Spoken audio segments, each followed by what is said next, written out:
बिस्मिल्लाहिर्रहमानिर्रहीम। अस्सलाम वालेकुम। आज का हमारा टॉपिक है atmospheric pressure, topic number 7.4। 7 chapter का 4 वाला टॉपिक है हमारे पास, जिसमें हमने डिस्कस करना है कि एटमॉस्फेरिक प्रेशर क्या होता है। तो सबसे पहले आपको पता होना चाहिए कि एटमॉस्फेयर क्या होता है।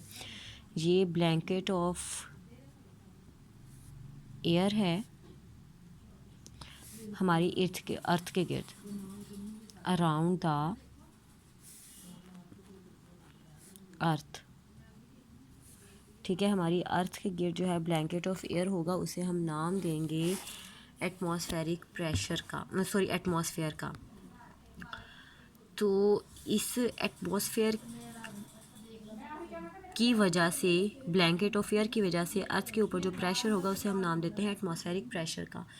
अर्थ इज सराउंडेड, बुक के ऊपर एटमॉस्फेयर की डेफिनेशन भी आपको गिवन है कि earth is surrounded by a cover of air.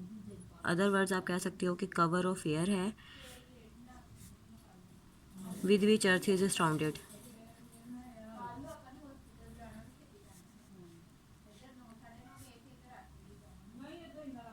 Earth is surrounded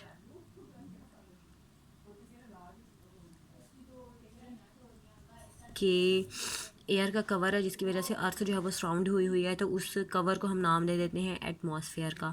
और एटमॉस्फेयर के ऊपर जो इस अर्थ के ऊपर इस एटमॉस्फेयर का जो प्रेशर होता है उसे हम नाम देते हैं एटमॉस्फेरिक प्रेशर का।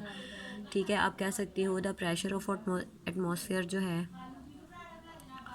प्रेशर ऑफ एटमॉस्फेयर जो है ऑन अर्थ, हमारी अर्थ के ऊपर जो होगा उसे हम एटमॉस्फेरिक प्रेशर का नाम देंगे। या फिर आप कह सकते हो weight of air, weight of air per unit area, per unit volume, per unit area. ठीक है, वो भी एटमॉस्फेरिक प्रेशर ही कहलाता है। जिस तरह से हम एट सी कहते हैं कि समंदर के या ओशन में एट द बॉटम, बिल्कुल एंड पर जाकर जो है डिफरेंट क्रिएचर्स जो हैं, वो सी क्रिएचर्स जो होती हैं वो रहती हैं।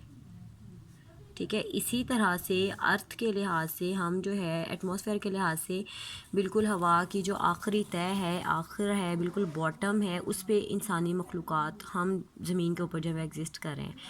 तो समंदरों के समंदरी मखलूक, सी क्रिएचर्स के लिए, हम आबी मखलूक जो है उसके लिए हम कह सकते हैं कि जो समंदर की आखिरी तय होती है वो बॉटम होती है, वही उनकी लिविंग होती है, तो उसका एटमॉस्फेयर वो हो गया। इसी तरह से हम जो है वो एटमॉस्फेयर में रह रहे हैं, तो हवा जो है हम ये कह लें कि हम एट द बॉटम रह रहे हैं, एट द बॉटम। ठीक है, एट द बॉटम जो है ऑफ ओशन। इसी तरह से ह्यूमन जो है वो bottom of huge ocean of air रहते हैं, bottom of huge ocean of air. ठीक है, कि हवा का समंदर है उसके बॉटम के ऊपर बिल्कुल हम रह रहे हैं। ठीक है, उसके बाद जो है जो एटमॉस्फेरिक प्रेशर होता है, इसकी डायरेक्शन कौन सी होती है जी? ये हर डायरेक्शन में एक्ट करता है, it acts in all direction. ठीक है, ये हर डायरेक्शन में जो है वो एक्ट करता है, हर डायरेक्शन से लगेगा। जिस तरह से हमने ग्रेविटेशनल फील्ड की बात की थी, इसी तरह से इसकी भी डायरेक्शन जो है वो हर साइड से होगी, अर्थ के ऊपर हर तरफ से जो है वो लगेगा, हर डायरेक्शन से लगेगा और हर डायरेक्शन में एक्ट करेगा। तो रिलेशन आप देख लें कि हाइट के साथ एटमॉस्फेरिक प्रेशर के ऊपर क्या डिफरेंस पड़ता है। रिलेशन होगा हमारा एटमॉस्फेरिक प्रेशर का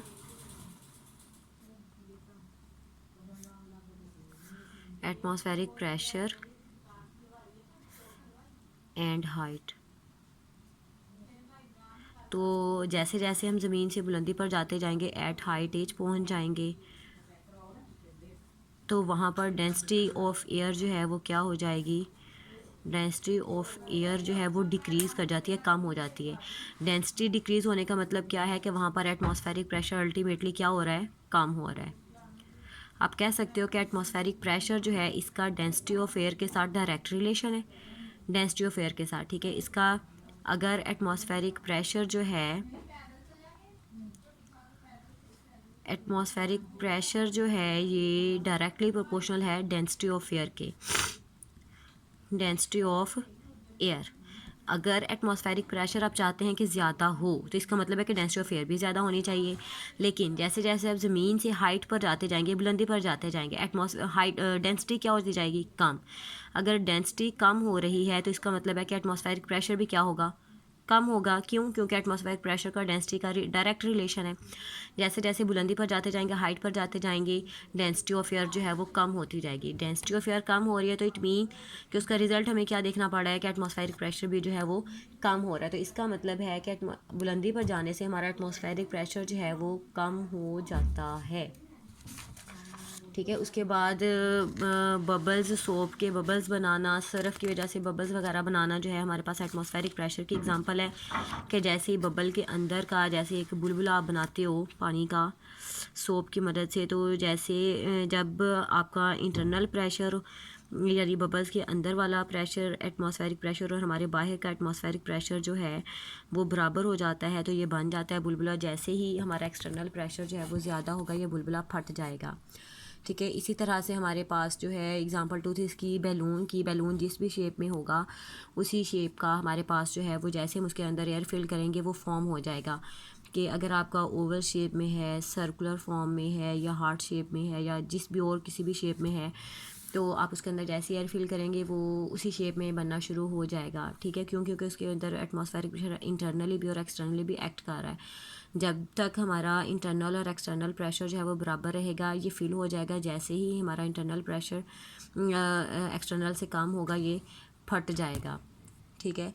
उसके बाद इसी को एक एक्सप्लेनेशन, ये जो एक्ट इन ऑल डायरेक्शन है इसकी डायरेक्शन को प्रूव करने के लिए एक आपकी बुक में एक्सपेरिमेंट गिवन है डायरेक्शन को प्रूव करने के लिए कि क्या यह डायरेक्शन से एक्ट करता है कि नहीं करता।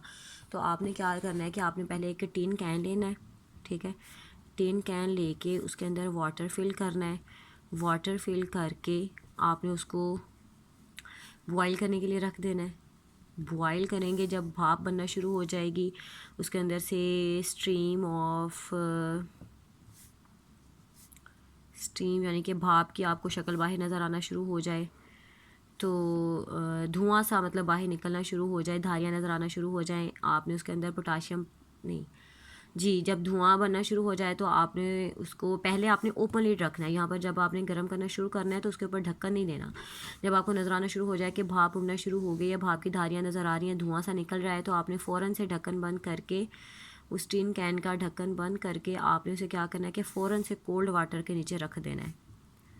टैब के नीचे रख देंगे या वैसे सिंपल टैब के नीचे रख दें या पानी के नीचे उसे रख दें तो आप देखोगे कि जैसे ही आपने इसका ढक्कन बंद किया और उसको पानी के नीचे रखा, ठंडे पानी के नीचे, तो उसकी वजह से जो है ना वो आपका जो टिन कैन है ना वो डी शेप्ड हो जाता है, पिचक सा जाता है, जिसे बुक में स्क्वीज़ का वर्ड लिखा गया है, वो स्क्वीज्ड हो जाएगा। ठीक है। वो पिचक जाएगा, डीफॉर्म हो जाएगा। तो उसका डीफॉर्म होना क्या शो करता है, अब देखिए जैसे डीफॉर्म होगा अब अंदर जो है हमारा टिन कैन के अंदर का जो पानी था जैसे ही आपने ठंडे पानी के नीचे रखा इसका टेम्परेचर जो है वो क्या हो गया, डिक्रीज़ हो गया टेम्परेचर। अब पहले जब चीज़ अंदर गर्म हो रही होती है ना उसकी काइनेटिक एनर्जी ज़्यादा हो रही होती है, काइनेटिक एनर्जी ज़्यादा हो रही है और वो मॉलिक्यूल्स तेज़ी से अंदर जो है वो भाग रहे होते हैं, टिन कैन के अंदर जो है वो इसकी दीवारों से टकरा रहे होते हैं, दीवारों से टकरा रहे होते हैं तो इसका मतलब है काइनेटिक एनर्जी ज़्यादा होने की वजह से वो प्रेशर एक्सर्ट कर रहे होते हैं दीवारों के ऊपर, उनका प्रेशर जो है वो बहुत ज़्यादा हो जाता है। ठीक है। प्रेशर ज़्यादा हो जाता है, जैसे ही आप उसे ठंडे पानी के नीचे रखते हो या वैसे फ्लेम से उतार के दोबारा पानी के नीचे रखते हो तो उसकी वजह से क्या होता है कि इनका प्रेशर जो है वो एकदम क्या हो जाता है, डाउन हो जाता है। ठीक है। फिर क्या, अब पहले जब यहाँ पर काइनेटिक एनर्जी ज़्यादा थी, फ्लेम के ऊपर रखा था, हमारा नॉर्मल टेम्परेचर जो है वो बाहर का वो कम था, टेम्परेचर कम मीन उसका प्रेशर भी जो है वो कम था और अंदर का प्रेशर ज़्यादा था। जैसे ही आपने पानी के नीचे रखा इसका प्रेशर एकदम से क्या हो गया, डाउन हो गया। अब हमारा आउटर प्रेशर जो है एक्सटर्नल प्रेशर या एटमॉस्फेरिक प्रेशर वो क्या है, ज़्यादा है, इंटरनल प्रेशर कम है। इस प्रेशर ने हर तरफ से इसके ऊपर एक्ट किया और इसको डीफॉर्म कर दिया। तो इस एक्सपेरिमेंट से हमें पता चला कि एटमॉस्फेरिक प्रेशर जो है हर डायरेक्शन से जो है वो एक्ट करता है। ठीक है। इसी तरह से एक लास्ट पे आपके इसी एक्सपेरिमेंट के एक चीज़ गिवन है, आपको एक लाइन है कि atmosphere exert pressure in all directions can be demonstrated by clasping of an empty plastic bottle when air is sucked out of it. कि हमारे पास जो प्लास्टिक की बोतल होती है, ठीक है, आप प्लास्टिक की बोतल के अंदर जब वाटर जब वो खाली होती है, अब हमारा आउटर प्रेशर जो है वो ज़्यादा है, इनर प्रेशर जो है, पहले तो आप इसके अंदर फिल करते हो ना, जब इसके अंदर हवा भरते हो तो हमारा इंटरनल और एक्सटर्नल प्रेशर जो है वो इक्वल होता है, इंटरनल भी और एक्सटर्नल भी, ठीक है।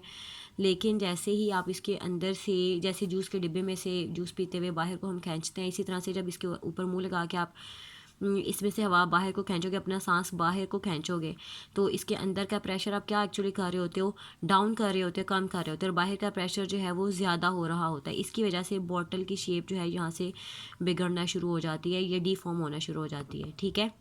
तो ये हमारे पास एटमॉस्फेरिक प्रेशर की एक्सपेरिमेंट था कि कैसे एटमॉस्फेरिक प्रेशर जो है वो हर डायरेक्शन से एक्ट करता है। That's all, thank you.